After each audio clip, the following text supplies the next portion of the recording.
Assalamualaikum warahmatullahi wabarakatuh. Jumpa lagi di channel Bimbingan Belajar Cerdas, solusi cerdas meraih prestasi. Mari kita awali dengan membaca basmalah. Bismillahirrahmanirrahim. Dan pembahasan penilaian harian 1, tema 1, subtema 1, kelas 6. Soal bisa kalian download di deskripsi video ini. Baik, mari kita mulai.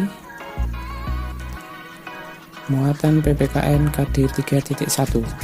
Nomor 1. Takwa terhadap Tuhan Yang Maha Esa, bertoleransi dan menghormati pemeluk agama yang lain, dan menjalin kerukunan antar umat beragama merupakan pengamalan salah satu sila Pancasila, yaitu sila ke A1, B2, C3, D4. Jawabannya adalah A1. Sila ke-1 yaitu ketuhanan Yang Maha Esa, dan hal yang berkaitan dengan ketuhanan, agama, dan ibadah merupakan pengamalan sila ke-1. Nomor 2. Gambar di bawah ini yang sesuai dengan penerapan sila kedua Pancasila adalah titik-titik. Jawabannya adalah A. Gambar A merupakan menolong teman, sila kedua. Gambar B bertakwa kepada Tuhan, sila ke-1. Gambar C juga bertakwa, sila ke-1. Gambar D kerja kelompok, sila ke-3. Nomor 3. Nabila bersama teman-temannya menggalang dana untuk Siti yang ayahnya sedang sakit untuk biaya berobat. Ayahnya kena PHK dampak pandemi COVID-19. Dari peristiwa tersebut, manfaat yang dirasakan Siti adalah titik-titik. A. Mendapat perhatian dari teman-teman. B. Malu dengan keadaan sekarang. C. Mendapat uang banyak. D. Meringankan beban yang dialaminya.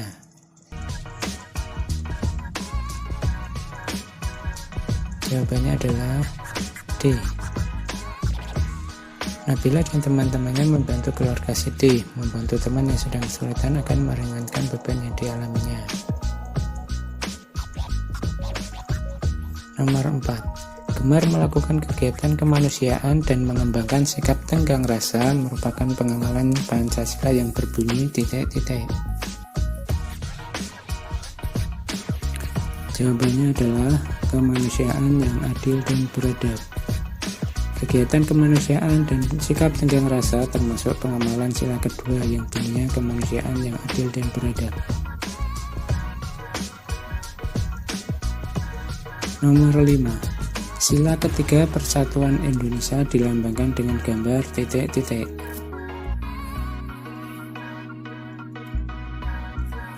Jawabannya adalah pohon beringin. Lambang Pancasila dalam burung Garuda. Sila pertama bintang, sila kedua rantai emas, sila ketiga pohon beringin, sila keempat kepala banteng, sila kelima padi dan kapas. Nomor 6. Tuliskan 3 contoh sikap yang menunjukkan pengamalan sila ketiga Pancasila dalam kehidupan sehari-hari.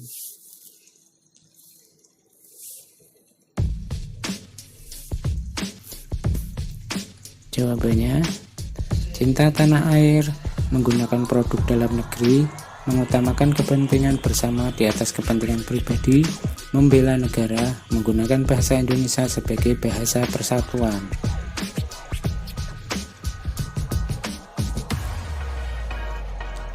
Muatan bahasa Indonesia KD 3.1. Bacalah paragraf berikut. Singkong merupakan salah satu makanan pokok di Indonesia. Singkong banyak digemari oleh masyarakat karena beberapa faktor, di antaranya harga yang terjangkau dan mudah ditemukan. Hampir di setiap wilayah Indonesia terdapat tanaman singkong. Nomor 1. Ide pokok pada paragraf tersebut adalah A. Singkong merupakan salah satu makanan pokok di Indonesia. B. Singkong banyak digemari oleh masyarakat karena beberapa faktor. C. Di setiap wilayah Indonesia terdapat tanaman singkong. D. Singkong harganya terjangkau dan mudah ditemukan.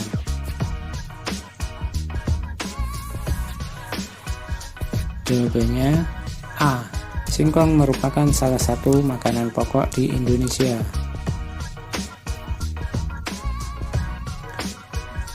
Ide pokok, gagasan utama, atau masalah pokok yang dibahas. Masalah yang dibahas pada paragraf tersebut adalah singkong merupakan salah satu makanan pokok di Indonesia. Nomor 2. Struktur teks laporan hasil pengamatan adalah A. Gagasan pokok, fakta, pernyataan. B. Informasi umum, informasi khusus, simpulan. C. Langkah pengamatan, isi pengamatan, simpulan. D. Informasi umum, fakta, simpulan. Jawabannya D. Informasi umum, fakta, simpulan. Teks laporan hasil pengamatan berisi 3 komponen, yaitu informasi umum, kumpulan fakta, simpulan. Nomor 3. Ciri teks laporan hasil pengamatan adalah A. Disusun setiap saat. B. Disusun sebelum melakukan pengamatan. C. Disusun setelah melakukan pengamatan. D. Disusun sebelum dan setelah melakukan pengamatan.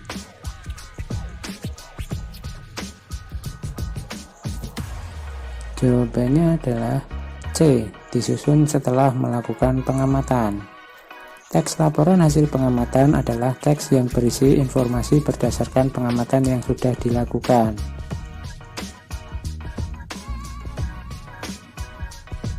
Bacalah paragraf berikut untuk menjawab soal nomor 4 dan 5. Seorang petani jagung memulai pembiakan tanamannya dengan menanam biji jagung. Setelah 3-4 hari, bakal tanaman akan muncul di permukaan tanah. Tanaman jagung akan terus tumbuh menjadi besar. 3 hingga 3,5 bulan, buah jagung dapat dipanen oleh petani. Buah jagung yang berbentuk seperti tongkol pada mulanya berupa sekuntum bunga. Nomor 4. Ide pokok paragraf tersebut adalah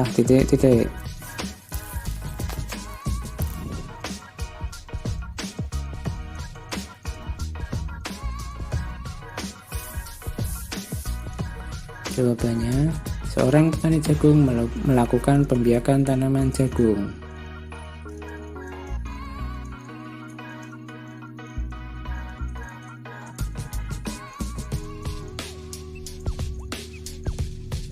Nomor 5. Buah jagung dapat dipanen oleh petani ketika berumur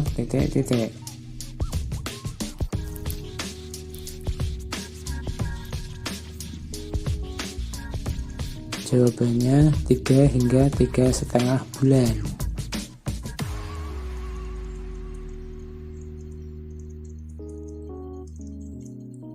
Bacalah paragraf berikut. Manusia dan hewan memerlukan makanan untuk melakukan aktivitas sehari-hari. Oleh karena itu, jenis tumbuhan yang banyak mengandung sumber energi perlu dikonsumsi setiap hari. Ada beragam jenis tumbuhan yang mengandung karbohidrat, seperti padi, jagung, dan umbi-umbian. Tuliskan ide pokok dan kesimpulan paragraf di atas.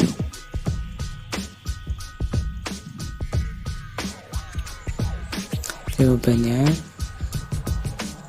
ide pokok, manusia dan hewan memerlukan makanan untuk melakukan aktivitas sehari-hari.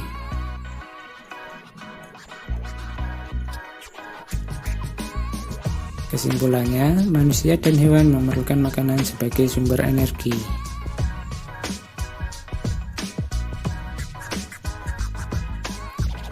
Muatan IPA KD 3.1.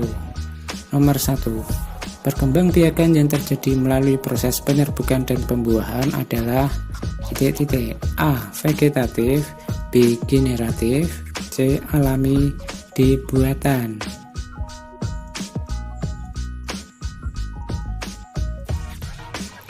Jawabannya generatif. Perkembangbiakan generatif dimulai dari penyerbukan dan kemudian terjadi pembuahan yang menghasilkan zigot. Zigot lalu tumbuh menjadi embrio, kemudian menjadi biji dan menjadi tanaman baru. Jadi jawabannya adalah generatif.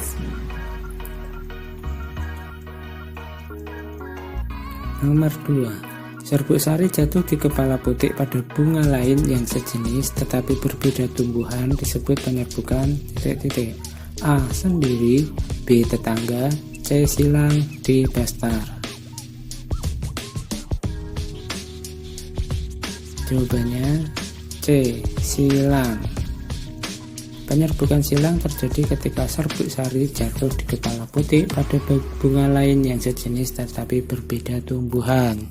Jadi tumbuhannya ada dua, bunga yang satu melakukan penyerbukan pada bunga lain pada tanaman yang lain yang sejenis.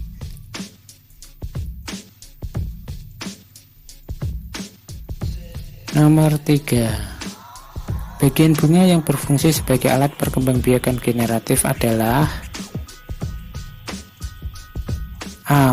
Putik dan mahkota, B. Mahkota dan kelopak, C. Benang sari dan putik, D. Kelopak dan benang sari.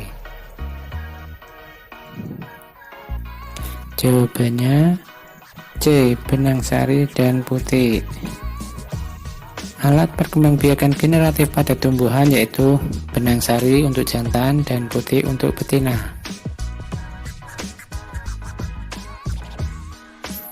Dari tumbuhan mangga, kentang, jagung, singkong, dan bawang merah yang berkembang biak dengan vegetatif alami adalah titik-titik dan titik-titik.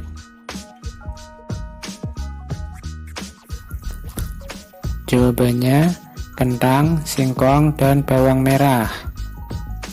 Mangga melakukan perkembangbiakan dengan biji atau generatif dan cangkok vegetatif buatan. Kentang dengan umbi akar atau vegetatif alami. Jagung biji generatif. Singkong umbi akar vegetatif alami. Dan stek vegetatif buatan. Bawang merah umbi lapis vegetatif alami. Jadi yang vegetatif alami ada kentang, singkong, dan bawang merah. Nomor 5. Fungsi dari bagian bunga pada nomor 3 adalah titik-titik.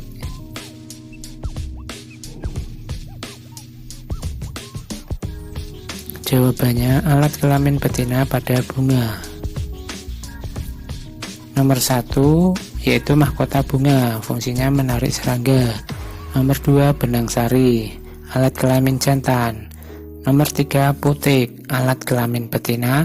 Nomor 4 kelopak bunga, melindungi mahkota bunga ketika masih kuncup. Nomor 5 tangkai bunga, menopang bunga.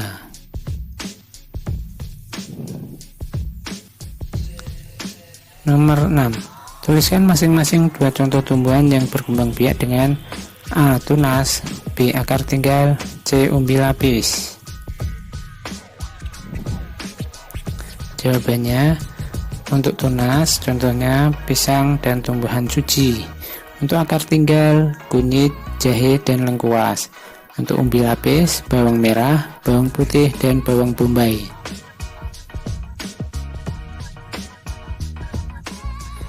Muatan IPS KD 3.1. Nomor 1. Salah satu negara pendiri ASEAN adalah titik-titik. A. Brunei Darussalam, B. Vietnam, C. Myanmar, D. Filipina. Jawabannya D. Filipina. Negara-negara pendiri ASEAN antara lain Indonesia, Malaysia, Filipina, Singapura, dan Thailand. Nomor 2. Satu-satunya negara di kawasan Asia Tenggara yang tidak pernah dijajah oleh bangsa Eropa adalah A. Filipina, B. Brunei Darussalam, C. Thailand, D. Kamboja. Jawabannya adalah Thailand. Nomor 3. Vientiane merupakan ibu kota negara A. Malaysia, B. Myanmar, C. Vietnam, D. Laos. Jawabannya D. Laos. Nama ibu kota negara Malaysia Kuala Lumpur, Myanmar Burma, Vietnam Hanoi, Laos Vientiane. Nomor 4. Selain Indonesia, negara-negara yang terletak di Pulau Kalimantan adalah titik-titik dan titik-titik.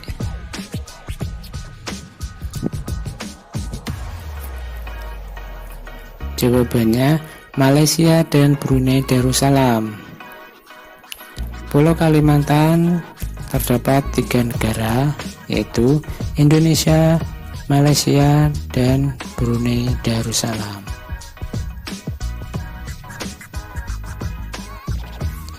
Nomor 5. Negara penghasil padi terbesar dan merupakan lumbung padi di Asia Tenggara adalah titik-titik. Jawabannya Thailand. Thailand merupakan lumbung padi di Asia Tenggara dan menjadi salah satu negara penghasil padi terbesar di kawasan Asia Tenggara karena memiliki sistem pertanian yang bagus. Nomor 6. Sebutkan 3 negara pendiri ASEAN beserta tokoh yang ikut menandatangani deklarasi Bangkok. Jawabannya, negara-negara pendiri ASEAN beserta tokoh yang menandatangani deklarasi Bangkok antara lain Indonesia, Adem Malik, Malaysia, Tun Abdul Razak, Filipina, Narsico Ramos, Singapura, S. Rajaratnam, dan Thailand, Danat Koman. Muatan SBDP KD 3.4. Nomor 1. Contoh karya seni 3 dimensi adalah titik-titik.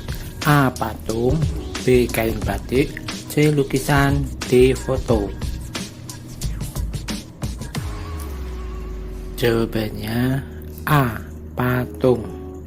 Karya seni 3 dimensi merupakan karya seni yang memiliki panjang, lebar, dan tinggi serta dapat dilihat dari berbagai arah. Contoh karya seni 3 dimensi adalah patung. Nomor 2. Patung di samping berfungsi sebagai titik-titik. A. Patung religi, B. Patung arsitektur, C. Patung monumen, D. Patung seni. Jawabannya D. Patung seni. Fungsi patung religi sebagai sarana untuk beribadah dan bermakna religius. Patung arsitektur sebagai pelengkap konstruksi bangunan. Patung monumen untuk mengenang jasa para pahlawan atau peristiwa bersejarah suatu bangsa. Patung seni untuk dinikmati keindahan bentuknya. Nomor 3. Patung dari bahan lunak pada umumnya menggunakan bahan A. Plastisin dan kayu, B. Kayu dan lilin, C. Plastisin dan batu, D. Tanah liat dan lilin.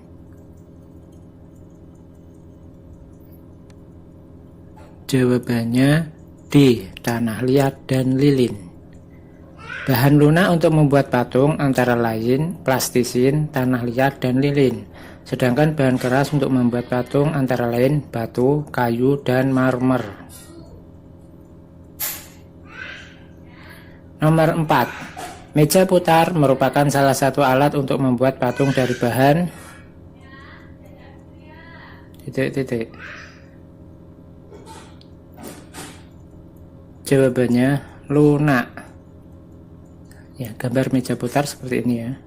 Meja putar dapat digunakan untuk membuat patung dari bahan lunak, biasanya dari bahan tanah liat.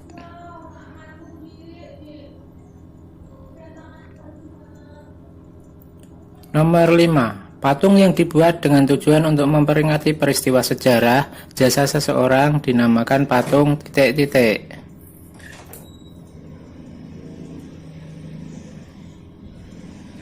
Jawabannya monumen. Fungsi patung ada patung religi sebagai sarana untuk beribadah dan bermakna religius, patung arsitektur sebagai pelengkap konstruksi bangunan, patung monumen untuk mengenang jasa pahlawan dan peristiwa bersejarah suatu bangsa, patung seni untuk dinikmati keindahan bentuknya. Jadi jawabannya monumen ya. Nomor 5. Jelaskan perbedaan karya seni 2 dimensi dan karya seni 3 dimensi. Jawabannya, karya seni 2 dimensi memiliki panjang dan lebar, hanya dapat dilihat dari depan, contohnya kain batik dan lukisan. Karya seni 3 dimensi memiliki panjang dan lebar dan tinggi, dapat dilihat dari segala arah, contohnya patung. Ya, sekian dari saya. Terima kasih atas perhatiannya. Assalamualaikum warahmatullahi wabarakatuh.